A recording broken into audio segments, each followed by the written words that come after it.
dans le contexte du Zav, Tahor Hashta Miletame Kli Cheres Vehised. Ça veut dire que le moment que le Zav il est allé au Mikvah, il est dorénavant pur, de quel point de vue pur, que s'il bouge un ustensile d'argile, il ne va pas le rendre tamé, même si ça reprend le plus bel un peu plus tard. C'est-à-dire que même s'il revoit, le coulement recommence, on ne va pas dire, bon, ça veut dire que même rétroactivement, il était impur. Afalgav, de hadar chazé, même s'il va revoir encore une fois un écoulement, l'homme est tamé le mafrère, il ne va pas rendre impur rétroactivement. Et donc, on va dire, ça c'est le pirouche vetaher, hachanami, aussi dans le contexte du Metzora. Tahor, quand c'est écrit vetaher, ça veut dire quoi? Tahor hashtam, il est tamé bebia, le mafrère. Ça veut dire que le Metzora, la première fois qu'il est allé au Mikvah, on avait dit que quand il rentre dans une maison, et s'il était impur, un Metzora, s'il était en état d'impureté, il rentre dans la maison, n'importe quoi qu'il porte, n'importe quoi qu'il est habillé, automatiquement devient impur. Mais on dit non, une fois qu'il s'est purifié, il rentre, et même si plus tard la tsarat réapparaît, on ne va pas dire qu'il savait que rétroactivement il est impur. Non. Ça c'est l'idée de Vetaher. C'est étonnant, franchement. Pourquoi, Chaim? Parce qu'il y a des doutes. Il n'était pas, au moment où il a touché, il n'était pas. Il ne savait pas encore, peut-être, qu'il était impur. Il y a des statuts. Il y a un statut. Quand quelqu'un a le cancer, et on lui dit, bon, maintenant il a un cancer et tout ce que ça comprend. Après, il a été guéri. Mais bon, maintenant il est guéri. Il a un statut d'être guéri. Et en dépit du fait que l'Oalein, peut-être plus tard, ça réapparaît, on ne va pas dire, bon, il savait que même auparavant, il n'était pas guéri. Non. C'est plus ou moins la même idée. On apprend d'ici. Donc, qu'est-ce qu'on cherche? On cherche une source qui nous enseigne qu'un Metzora, Mouska, n'est pas sous l'obligation de faire ni prima, ni pria, ni déchirer ses habits, ni faire pousser ses cheveux. Et on cherche une source. Un Rav, il propose la source suivante.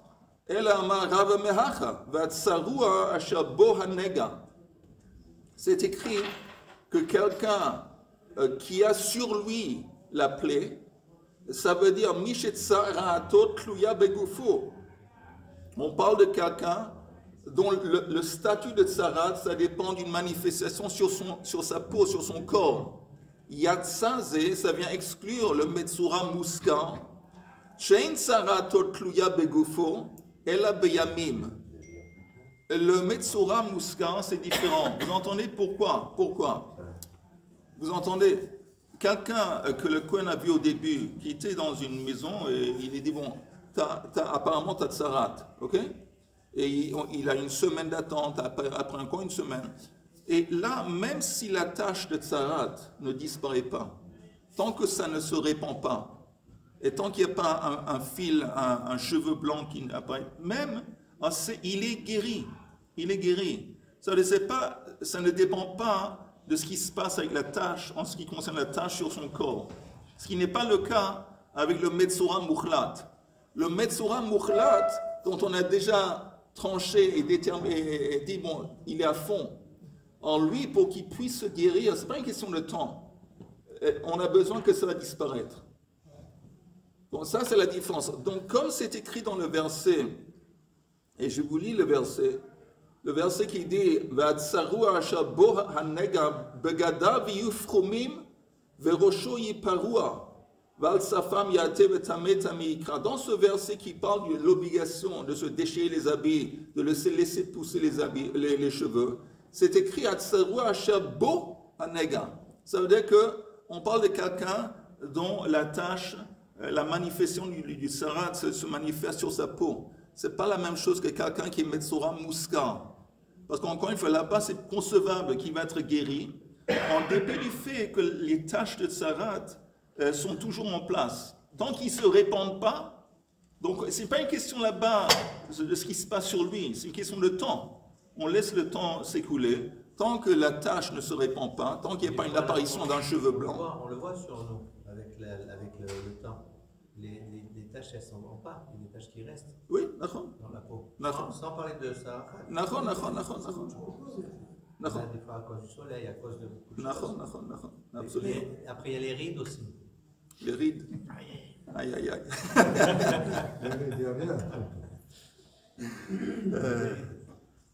Mais la tsarat, c'est à cause de la shonara, non?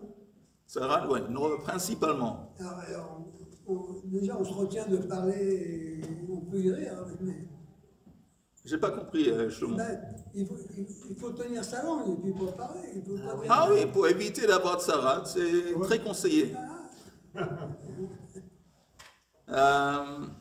On dit que, entre parenthèses, en ce moment, pour se protéger de danger, une des meilleures choses, c'est de ne pas parler du mal de qui que ce soit.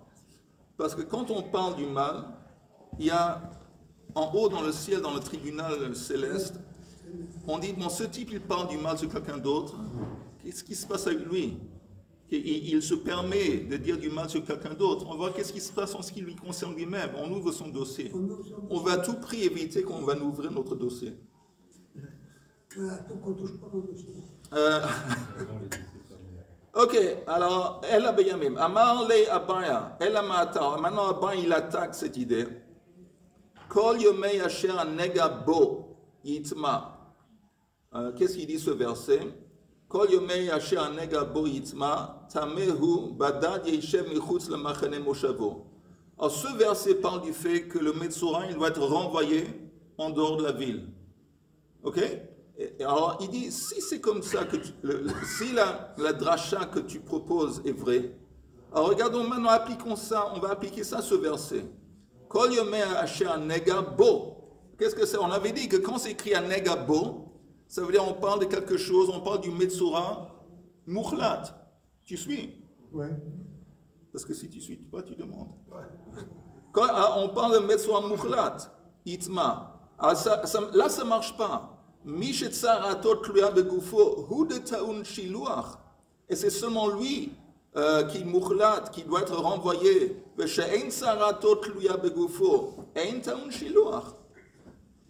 Ça veut dire qu'un Metzora Muskar, dont le problème qu'il a, c'est pas dépendant de la manifestation sur son corps, lui, il n'a pas besoin d'être renvoyé.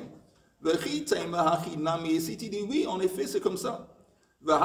Et pourtant, c'est enseigné dans la Mishnah, notre Mishnah, Ein ben Metzora Muskar, le Metzora Mukhlat, et la Priya ou Frima.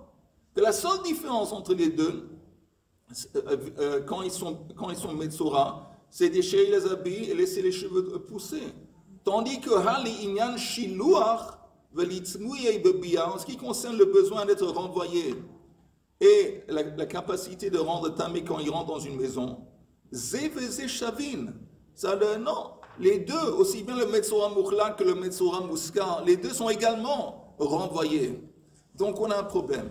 Et je répète le problème pour ceux qui n'ont pas suivi. On essaie de dire quelle est la preuve, encore une fois, quelle est la preuve que Priya ou Frima s'applique uniquement, parce que c'est ce qui est écrit dans la Mishnah, ça s'applique uniquement à Metzora Mukhlat. On y l'a. Hein? Priya, c'est déchirer. Pardon, non. Priya, c'est laisser les cheveux pousser. Frima, c'est la déchirure des habits. Alors, on avait dit, parce qu'il y a un verset, je répète, qui dit Vatsarua Ashabo Hanega. Et lui, il doit se déchirer les habits. C'est écrit Ashabo Hanega. Ça veut dire que le nega, il dépend de son corps, de ce qui se passe sur son corps. Ce n'est pas le cas du Metzora Muskar. Parce que le Metzora Muskar, je répète encore une fois, même si la tsarade ne se répand pas, même s'il n'y a pas de changement, le fait que ça reste sur place, il y a 2 semaines qui se sont écoulées, automatiquement il est pur.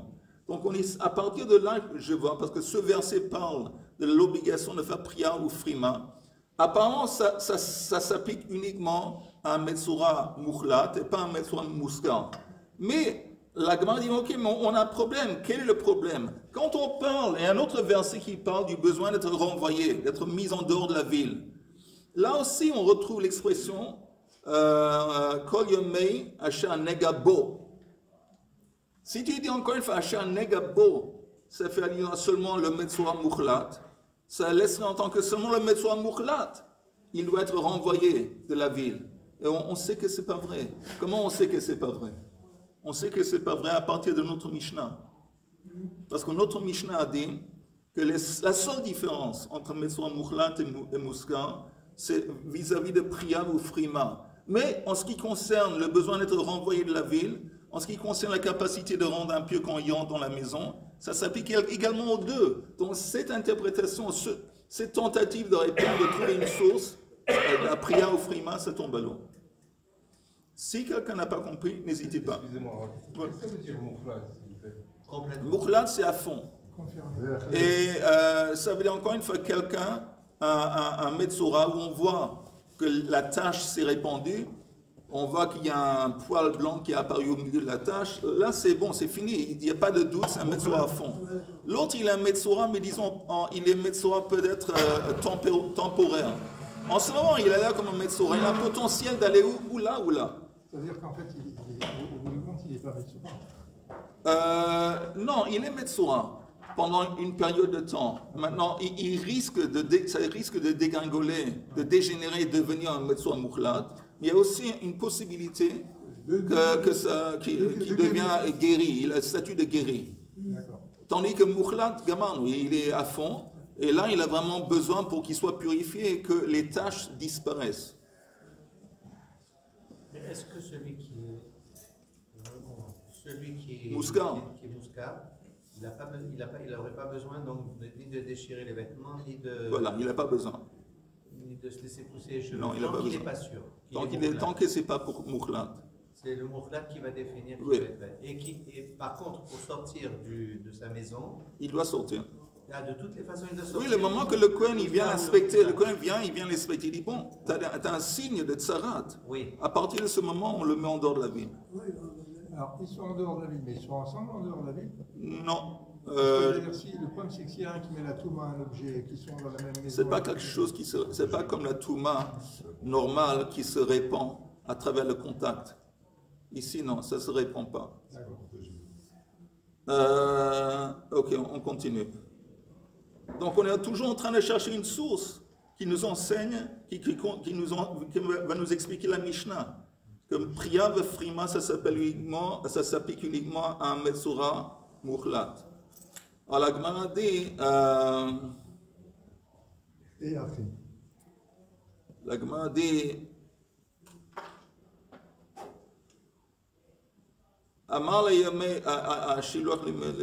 je répète, je fais marche arrière de lignes, ok? Vous voyez où c'est écrit Amarle Abaya Elameata, si c'est comme ça, vous voyez? Amarle Abaya Elameata, si c'est comme ça, Kol Yomei Asher Negabo Yitma, on parle du besoin de le renvoyer. Et on revoit dans ce verset à Negabo. C'est seulement le Mukhlat qui a besoin d'être renvoyé, tandis que celui dont le statut de Tsarat, ça ne dépend pas de son corps, ça dépend des jours qui vont s'écouler. Ça veut dire si tu dis oui, en effet, et c'est faux, et c'est enseigné dans notre Mishnah. Et la Priya ou Frima. La seule différence, c'est vis-à-vis du besoin de déchirer les habits, de se laisser pousser les cheveux.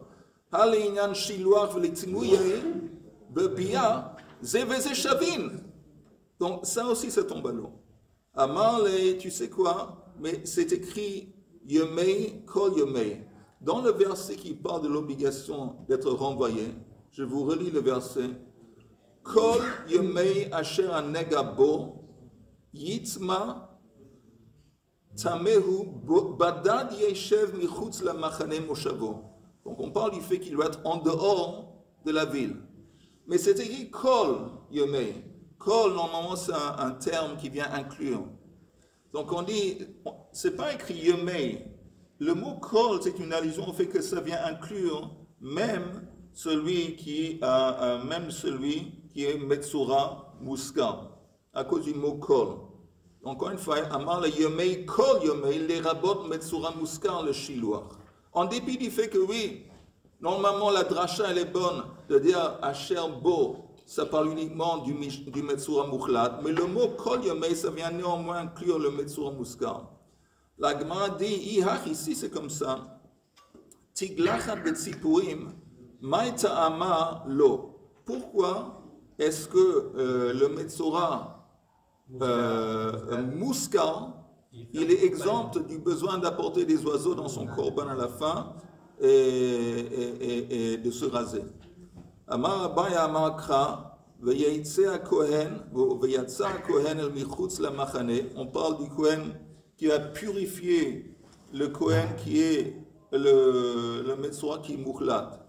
Et qu'est-ce qu'il écrit? Vehine nirpa nega hatzarat. Et c'est écrit que voilà, il s'avère que la plaie du tsarat a été guérie. Alors de là, on apprend, Mishet tsaratot tluya berefuot. On parle de quelqu'un dont la maladie doit être guérie. Yatsa ze, ça vient exclure celui, chez ein tsaratot tluya berefuot, el bayamim. Ça vient exclure le Metsura dont la maladie, la lèpre, n'a pas besoin d'être guérie. Ce n'est pas la guérison qui va changer son statut nécessairement, c'est les yamim, le temps. Ça veut dire que s'il reste pendant 2 semaines dans cet état d'isolation, et pendant 2 semaines, la plaie ne s'est pas répandue, et il n'y a pas eu un cheveu, ça veut dire qu'il n'y a pas eu de guérison, à part le temps. C'est le temps qui s'est écoulé 2 semaines sans que ça s'est répandu, ça c'est une guérison. Donc, comme ce verset qui parle du Kohen qui va purifier, et ça comprend aussi le besoin d'apporter des oiseaux dans l'offrande et de se raser. Comme on parle ici dans le verset dans la Torah, Vehine nirpa nega tsarat, on voit qu'on constate que la tsarat a été guérie. Alors ça nous enseigne qu'on ne parle pas d'un Metsura Muskar, parce que lui, sa maladie, ce n'est pas nécessairement réglé par une guérison, ça peut être aussi réglé simplement par le temps qui s'est écoulé sans que la maladie s'est propagée. Okay. Je ne sais pas si j'ai compris. Je ne sais pas si j'ai compris s'il y a vraiment une différence entre le Mukhlat et le Nesgar, parce que à partir de les deux, ils peuvent guérir. Il y a cette notion de oui, les deux, ils peuvent guérir. Je dis encore une fois, la seule grande différence, c'est le Metsura Muskar, celui qui en ce moment, il est sous comment on dit, sous surveillance, c'est possible que les tâches qu'il a vont rester sur place. Elles ne vont pas partir. Ils ne vont pas partir, mais ils ne vont pas se répandre. Ça, c'est le temps qui va. Et donc, s'il reste sur place, il n'y a pas non plus l'apparition d'un cheveu blanc au milieu. C'est le temps qui va. Alors, il est automatiquement guéri. Donc, ce n'est pas une guérison vis-à-vis des tâches, c'est le temps qui a guéri. Donc, ça, c'est la grande différence entre les deux. L'autre, Mukhlat, on a besoin que la maladie qui s'exprime manifeste sur son corps disparaît. Ah, il disparaît. Il a déjà le poil blanc, lui. Il a le poil blanc ou il a le truc qui s'est répandu. D'accord. Donc, lui, de toute façon, le temps... Non, le temps ne va pas l'aider. Lui, pour s'en sortir, il va avoir besoin que c'est guéri. Une guérison, que ça disparaît. Disparition. Oui. Tout. Il y a une autre possibilité intéressante, que si les tâches, très intéressant, que si les tâches se répandent de façon qu'il est couvert. Une fois qu'il est couvert de tâches, il est bon. Il est bon. Il est bon. S'il est complètement. S'il est complètement, ça s'est répandu de sorte que. Hein?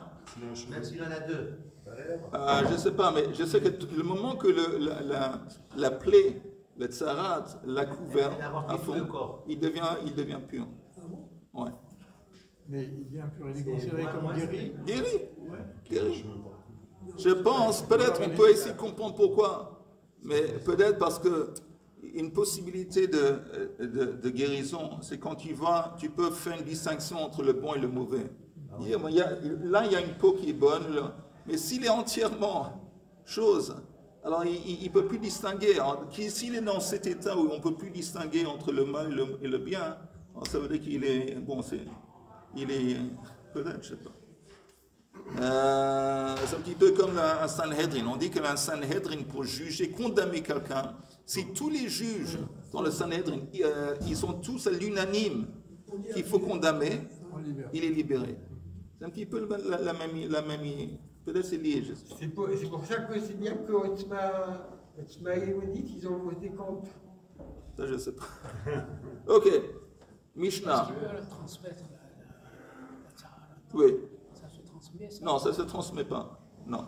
Alors, la raison pour laquelle il est isolé. Pourquoi il est isolé? Alors, justement, il est isolé parce que Mida Kenaged Mida. Comme lui, il a parlé du Lachon Hara. On dit que le tzara, la raison principale du tzara, c'est le fait qu'il a parlé du mal sur les autres. Oui.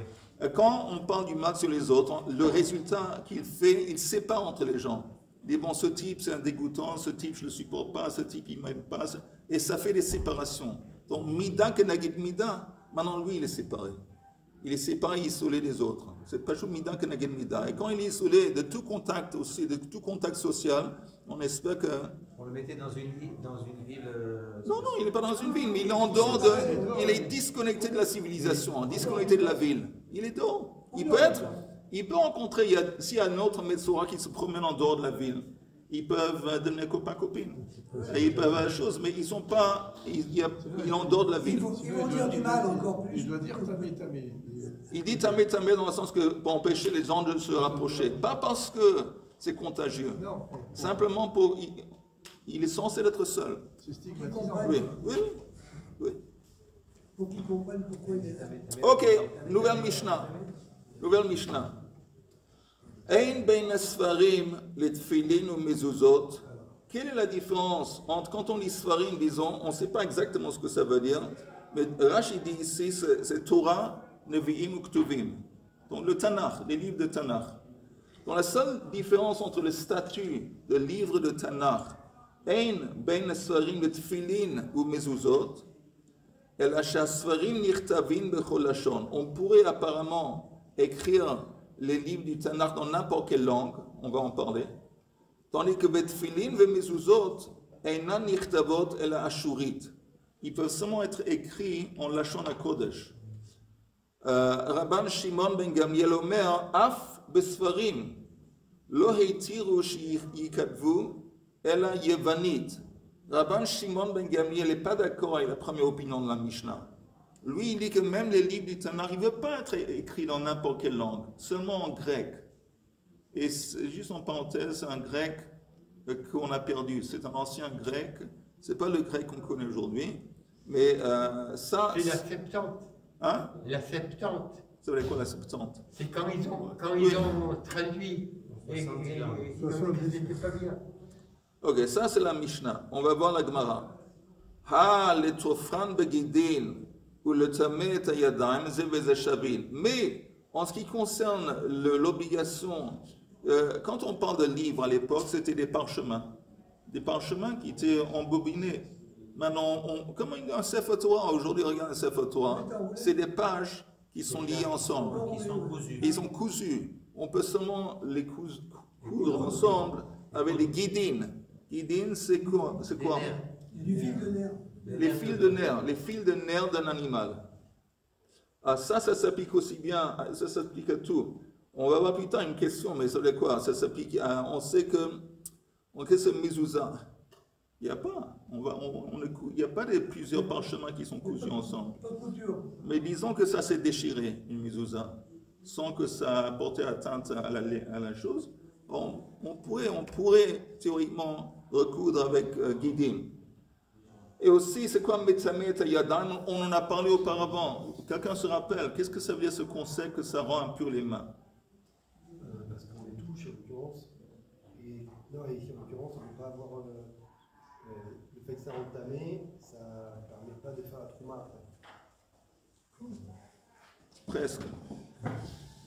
Quelqu'un se rappelle, on en avait parlé auparavant, quelle est l'idée que ces sifrei Tanakh ou ces livres saints, ils rendent les mains impures? On avait dit qu'il y avait une habitude à l'époque que les gens qui avaient chez eux des livres, ils avaient aussi quelquefois chez eux de la trouma. Souvent ils avaient de la trouma. Pourquoi? Chaque fois qu'ils mangeaient une récolte, ou chaque fois qu'ils faisaient du pain, il fallait prélever la chala pour donner au Kohen. Il fallait prélever de la récolte la trouma pour donner au Kohen. la Trouma, ça a une Kedusha. C'est pas comme le Maaser qu'on donne au Lévi.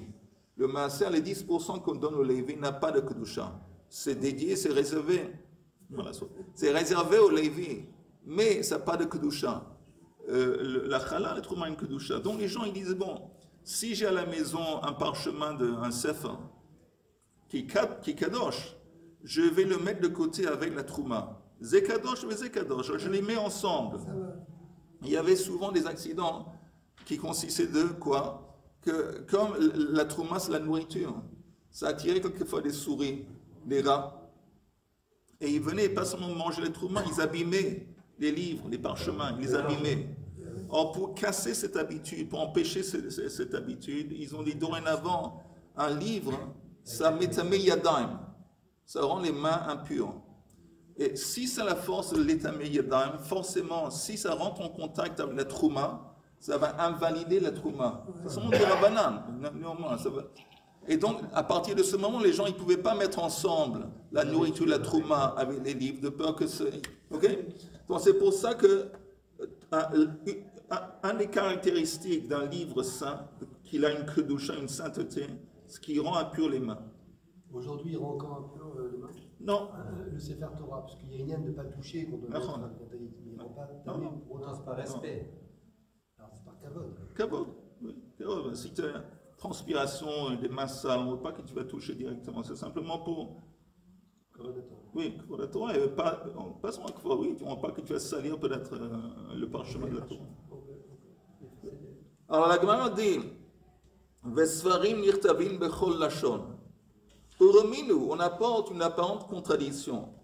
C'est écrit Mikra shechtavo targum, vetargum shechtavo mikra, vechtav ivri, eino metamet ayadaim. Mikra, ça veut dire quelque chose qui est censé être écrit en hébreu, Lashon HaKodesh. Au lieu de l'écrire en hébreu, on l'a écrit en targum. Targum, disons, c'est la traduction grecque, pas grecque, araméen. Traduction araméenne. Onkelos, par exemple, ou Targum, quelque chose qui est censé être écrit de Targum, et on l'a écrit en hébreu. Targum chez Chtavo Mikra, et Chtav Ivri. Chtav Ivri, c'est l'ancienne écriture des Hébreux. Si vous allez une fois au musée d'Israël, à Yerushalayim, ils ont là-bas, dans le truc là. Le musée du livre. Oui, ils ont là-bas des parchemins avec ce qu'on appelle Ktav Ivri. Ça n'a rien à voir avec ce que nous on a aujourd'hui. Nous, ce qu'on a aujourd'hui, ça vient, le mot Ashurite, ça vient de Ashur, l'empire de Ashur. Et c'est différent. Mais l'ancienne écriture, on va en parler plus tard, ça s'appelle Ivri. Alors, si encore une fois, on a trouvé quelque chose qui était censé être écrit en Targum. Au lieu de ça, on l'a écrit en hébreu. Ou en hébreu, on l'a écrit en Targum. Ou écrit avec un Ktav Ivri. Dans tous ces cas, ça n'a pas de sainteté. Ça veut dire Eino metamet ayadam. Ad sheyichtavenu bichtav ashurit ala sefer ubidio.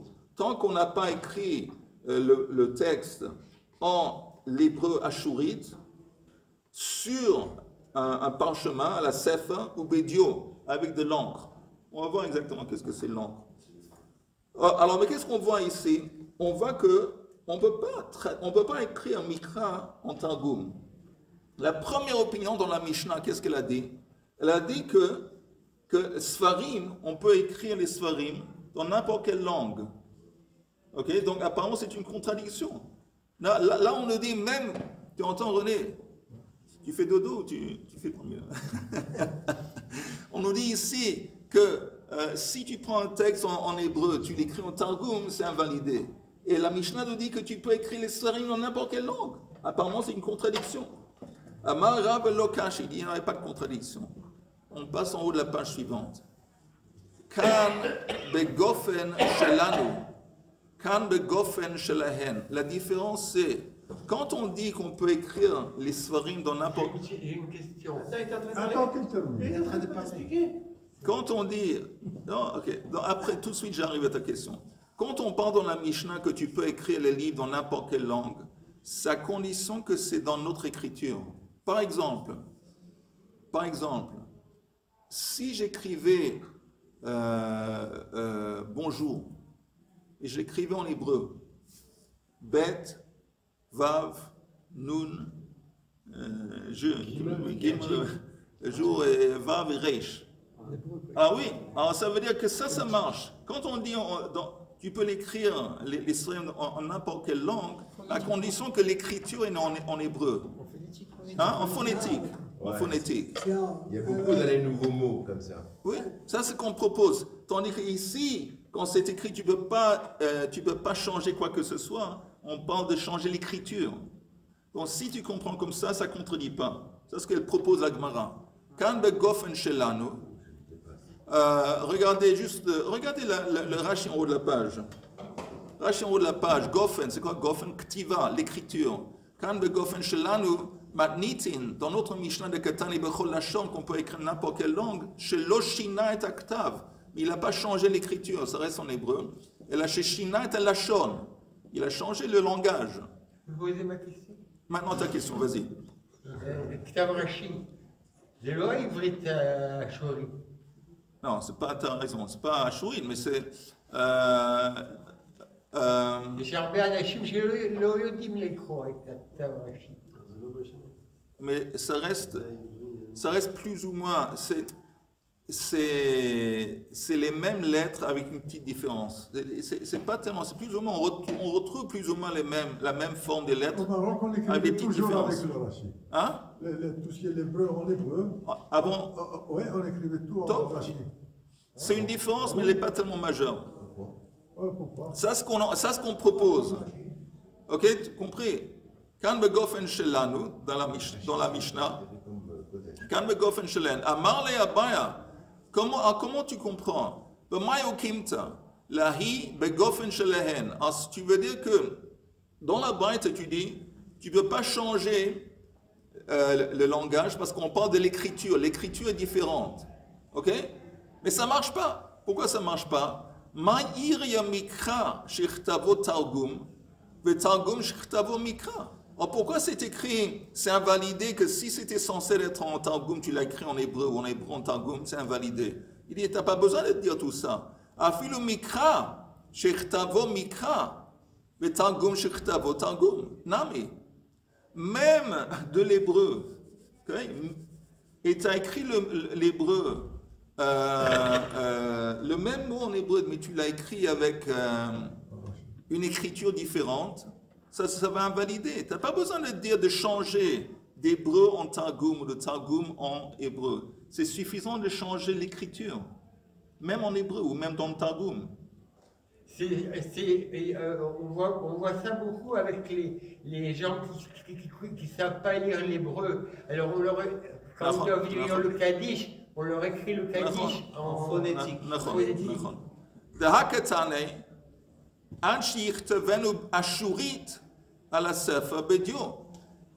Donc ça, ce qu'on a proposé, ça tombe à l'eau à cause de cette objection. Ne me dis pas qu'ici, l'interdit de traduire, c'est parce qu'on parle d'une autre écriture. Non, c'est écrit que ça doit être en hébreu, dans notre écriture, et voilà. Et la Lokasha, on va une nouvelle tentative de répondre à cette contradiction entre la Braïta et entre la Mishnah. Encore une fois, la Mishnah nous dit au début qu'on peut écrire Sfarim dans n'importe quelle langue. Ici, on dit, le moment que tu écris l'hébreu en Targum, c'est foutu. Alors, qu'est-ce qui se passe? Lokashia. Harabanan, Haraban, Shimon ben Gamliel. La différence est que ce qu'on a apporté ici, ce serait Rabban Shimon ben Gamliel. Parce qu'à la fin de notre Mishnah, on voit l'opinion de Rabban Shimon ben Gamliel, qui n'est pas d'accord avec Rabbanan, qui disent qu'on peut écrire les Sfarim dans n'importe quelle langue. Il dit qu'on ne peut pas. Donc on propose que la Braïta, ça va comme lui. Alors la Gemara dit, mais là il y a aussi un problème. Rabban Shimon ben Gamliel, ha'ika yavanit. Mais lui tout de même, il permet d'écrire les Sfarim en grec. Il ne permet pas d'écrire les Sfarim dans d'autres langues, comme Rabbanan. Mais en grec, il permet. Et ça contredit notre Braïta. Il a dit af. Ça veut dire qu'il est d'accord. Et il rajoute même en... Non. Ça veut dire, non, c'est pas une addition. Il dit que, et je sais, ça veut dire que, Ella, il n'a pas dit af, il a dit Ella. Ella, il va dire. Il a dit af les Sfarim, même les Sfarim, c'est quoi même les Sfarim? La même façon que les mezuzot, les tfilin, ne peuvent pas être écrits dans d'autres langues, même les sfarim du Tanakh, c'est la même chose. Il ne veut pas non plus, eux aussi, être écrits dans d'autres langues. Elle a, à part une exception, le grec. Mais tu ne peux pas dire que la Braïta, c'est comme lui.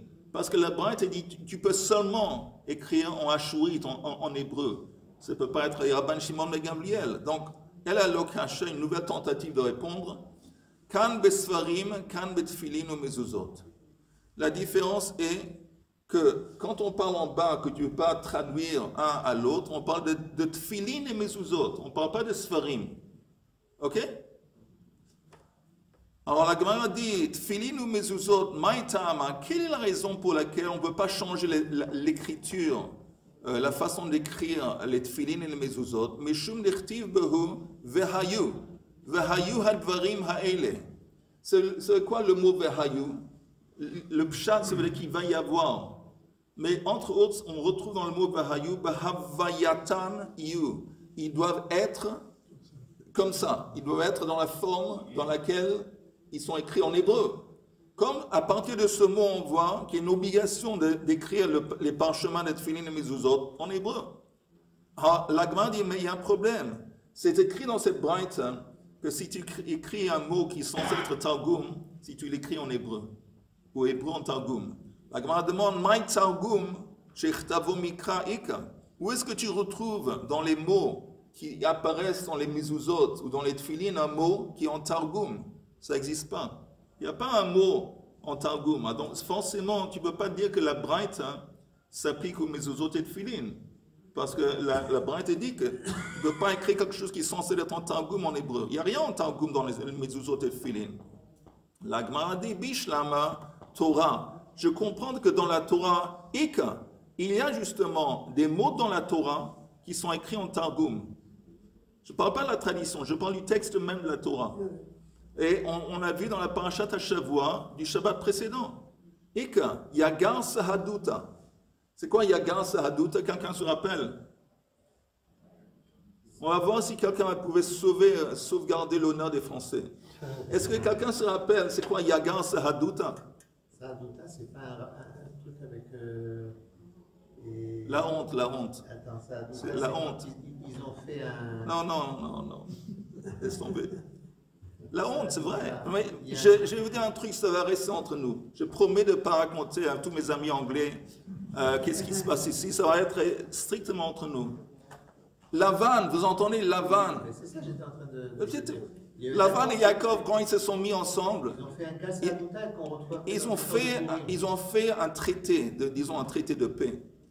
Et c'était un tas de pierres.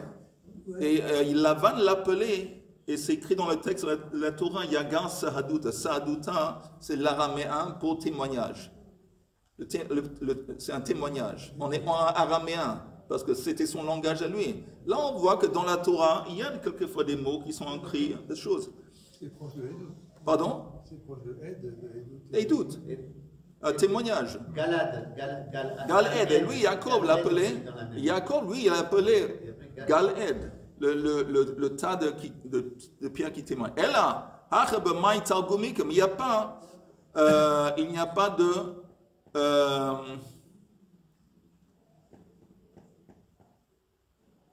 il n'y a pas, je peux pas comprendre. Ah voilà. Mais dans le cas des mezuzot et tfilin, il n'y a pas des mots qui sont écrits en Targum. Donc on reste avec la Kushia. Et pour continuer à demander des questions intéressantes, et peut-être même les répondre, on va devoir retourner